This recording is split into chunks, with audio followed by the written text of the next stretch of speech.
Hi, welcome to Starz Recapped. Today I'm going to explain a horror fiction TV series called Teacup, which was released in the year 2024.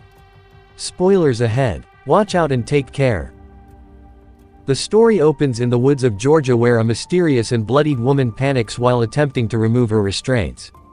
She rubs the zip tie around her wrists on a rock to create friction. But she soon stops, as if some spirit possessed her, and mumbles, "Murder Maker," among several other random words. The woman comes back to her senses moments later and resumes rubbing her restraints on the rock. Meanwhile, a black dog, presumably feral, watches on as the woman successfully snaps off the zip tie and flees. Nearby, on a rural farmhouse owned by the Chenoweths family, the family matriarch Maggie entraps a bug with a teacup on a window. She then ushers her son, Arlo, over and they listen to the insect buzzing inside the teacup. Once the fun is over, she invites Arlo to join her outside to release the bug, but he declines the offer. This annoys Maggie, but she doesn't say anything to her son. While on her way outside, she pokes her head into the room of her teenage daughter, Meryl, and playfully teases her. Downstairs, Maggie's mother-in-law, Elle, cooks in the kitchen while singing along with the radio. The song suddenly transforms into a high-pitched, almost static-like noise before reverting to the tune. Outside the house, Maggie bumps into her husband, James, and they chat about how their horses were restless last night. The conversation then pivots to Maggie being mad at his mother for some reason. It is also obvious that there is some unresolved marital tension between the two that Maggie refuses to address. Shortly afterwards, she releases the insect for Arlo's enjoyment, but the boy is busy looking at one of their goats making a beeline for the nearby woods. He soon follows the animal while Maggie visits the horses in the stables, who are still inexplicably spooked. As Arlo searches for the goat in the woods, the mysterious woman from earlier lurks nearby among the trees. Inside the farmhouse, Maggie chats with her mother-in-law, Ellen. Their conversation, it is revealed that Ellen has multiple sclerosis, and she smokes weed to alleviate her symptoms. Maggie wasn't thrilled about Ellen staying with them, but now apologizes for behaving coldly when they first met. Soon afterwards, Maggie notices that Arlo is not in his room. She informs everyone about this, but before the family can respond, a truck arrives in their front yard. It's their neighbors, the Shanleys, Father Reuben, Mother Valerie, and son Nicholas, who seem to be extremely worried as their horse needs immediate medical attention. It is then revealed that Maggie is an equine veterinarian. Apparently, the horse got spooked and impaled itself on a fence. While Maggie gets to work, neighbor Valeria Shanley seems to be on edge. It is revealed that James had a brief affair with Valeria. Maggie knows that her husband had cheated but doesn't know with whom. In the woods, Arlo has a scary run-in with the mysterious possessed lady from before. She knocks out the boy and stands over his body, still chanting random words in Spanish and English. She then leans in closer to his face and opens her mouth. This causes a spectrum of colors to swarm through her eyeballs, and they transfer over to Arlo's eyes. Back at the farm, another neighbor, Donald, arrives to warn everyone about a rabid dog he saw. Everybody begins arguing how they should rescue Arlo when suddenly the boy wanders back home with scratch marks all over his arms. He's mumbling a strange sequence of words: buzz, goat, wasp, find men, strange, murder maker, run, ran, hide. After yapping for a good minute, the boy collapses in his mother's arms. The scene then shifts to the woods where the bloody mysterious lady is attacked by the rabid dog. On the other hand, a car pulls up just down the road from the farm. A figure, decked in a gas mask, then emerges from inside and paints a blue line, separating the farmland from the rest of the area. Elsewhere, the families gathered at the farm notice the lights in the area flickering while Donald's dog also won't stop barking at the woods. They want to take Arlo to the hospital, but none of their cars are working. On top of that, no one's phone has any signal. This worries everyone and they ultimately decide to go back into the Chenoweth house for the time being. But Donald points out that someone hurt Arlo, so he'll go looking for that person before they can escape. In the bathroom, Arlo is feeling better and talking normally for the time being. His wounds are minor, and he doesn't remember what happened.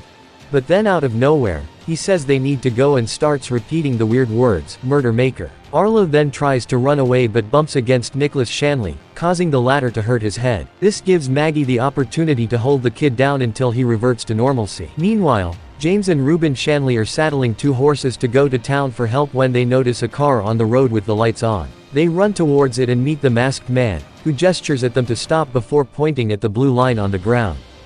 The mysterious stranger then holds up a board that says, "Don't cross the line." A frustrated James tries to explain the situation and ask for help, but the man takes out a gun to keep them at bay. He then makes a new drawing on the board, revealing that the blue line is a circle surrounding the whole farm area. When James tries approaching him again, the man fires a warning shot. Back in the house, Arlo suddenly grabs some scissors to attack Maggie while repeating the weird words. But she bravely blocks the door to stop him from leaving again. She then disarms him and holds him until he goes back to normal. Arlo, now back to his senses, admits he's scared, so Maggie sings him a comforting song. As the kid sings along, he puts a bunch of marbles on the floor and places an inverted teacup on top of them.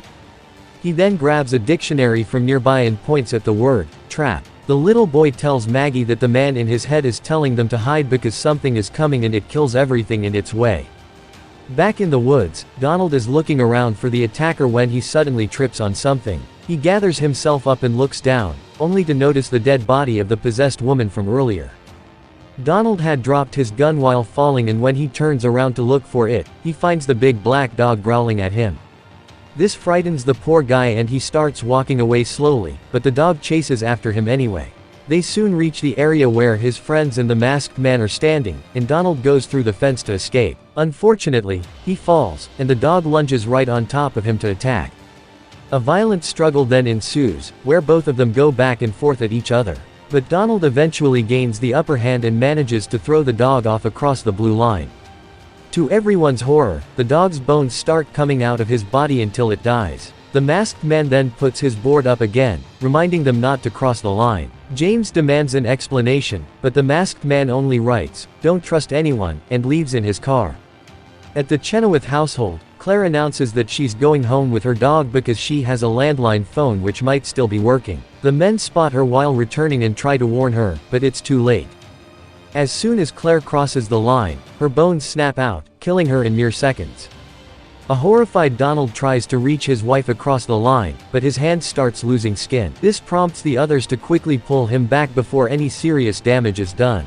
The scene shifts to the next morning where Donald is still sitting outside, staring at his wife's body. Inside the house, Maggie asks her daughter to look after Arlo while she discusses the situation with James. He now wants to cross the woods to check on their neighbors, the Navarros. Maggie agrees to the idea and tells him to take Ruben, but James refuses to do so. This slightly enrages Maggie and she reveals that she knows about his affair with Valeria. Upon hearing this, James is stunned and he insists that the affair is over. He also apologizes, but she says it is too little too late. Unbeknownst to them, Ruben overhears their conversation from nearby and looks extremely hurt. Afterward he gives Maggie a gun before joining James for the trip. They leave on their horses, and after just a few minutes of riding, they find a snake that crossed the line and died a gruesome death.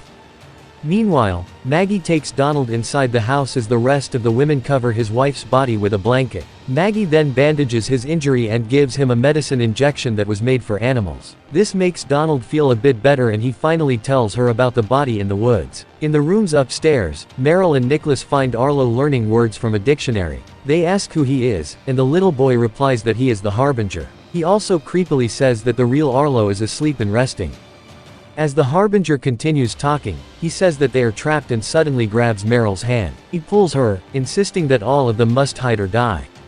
In the struggle, Meryl falls over and knocks a glass of water that spills over a nearby rainbow drawing. The spilled colors suddenly seem to give the Harbinger an idea, and he hopefully says that they aren't truly trapped.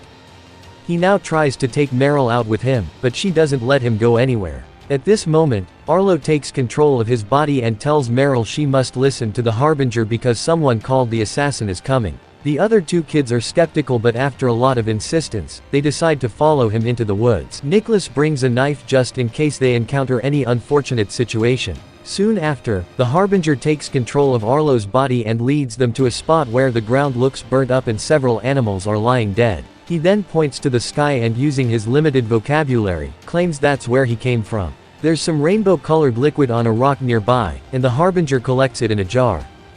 He explains that it's poison, but he still wants them to drink it. Harbinger claims that if they drink just enough, they'll be able to walk over the line. If they drink too much, they'll die, and if they don't drink at all, the assassin will kill them.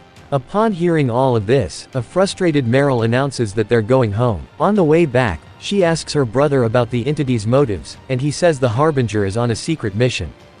But before she can inquire further, they hear a car approaching and are forced to run away. Outside the house, Ellen chats with Valeria and reveals that she knows about the affair. This leaves the latter shocked, but she eventually admits that she's unsatisfied by the farmer's life with Ruben. Just at that moment, they see a van stop nearby, and a blonde man with a bulletproof vest comes out. He ignores the women's warnings and steps inside the blue line. The man then boldly claims that entering in is the easy part, but leaving is the problem.